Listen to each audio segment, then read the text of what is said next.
Hi hello, நான் உங்கள் சாய். சிலர் சொர்க்கத்துக்கு போகணும் அப்படின்னு சொல்லிட்டு சாமி கும்பிடுவாங்க, கோயில் கோயிலாக போவாங்க, என்னென்னமோ பண்ணுவாங்க. சொர்க்கம்னா என்னன்னு தெரியுமா? யாருக்கும் தெரியாது. நம்ம செத்தப்புறம் அங்கே போவோன்னு கூட நமக்கு தெரியுமா தெரியாதான்னு தெரியல நமக்கே. எப்படி போகிறது அப்படின்றதுக்காக தெரியாத ஊருக்கு வழி தேடி நிறைய பேர் பண்ணிகிட்டு இருக்காங்க. அதை விட்டுட்டு நம்ம வாழும் இந்த பூமியே சொர்க்கம் தாங்க. என்ன வளம் இல்லை இந்த திருநாட்டில்? ஸ்விட்ச் போட்டால் லைட் எரியுது, எல்லா வசதிகளும் ஏறியிருக்கு. அதை விட்டுட்டு நம்ம ஏன் இல்லாத இடத்துக்கு போகிறதுக்கு இவ்வளோ கஷ்டப்படணும்? இதெல்லாம் விட்டுட்டு நம்ம ஒரு 10 பேர் சேர்ந்து, சிறு துளி சேர்ந்து, எல்லாரும் சேர்ந்து ஒரு முகம் தெரியாத ஒரு ஆளுக்கு ஒரு உதவி செஞ்சு பாருங்களேன். சிறு துளி பெருவெள்ளம். எல்லாரும் சேர்ந்து அதை செஞ்சோம்னா அவங்க முகத்தில் ஒரு சிரிப்பு வரும் பாருங்க, அதுதான் சொர்க்கம்.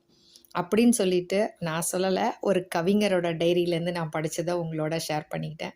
உங்களுக்கு பிடிச்சிருந்துச்சுன்னா லைக் பண்ணுங்கள், ஷேர் பண்ணுங்கள், சப்ஸ்கிரைப் பண்ணுங்கள். சொர்க்கம்னா என்னென்னு அந்த கவிஞரோட டைரியிலேருந்து நான் தெரிஞ்சுக்கிட்டது இது. பாய். அன்புடன் சாய்.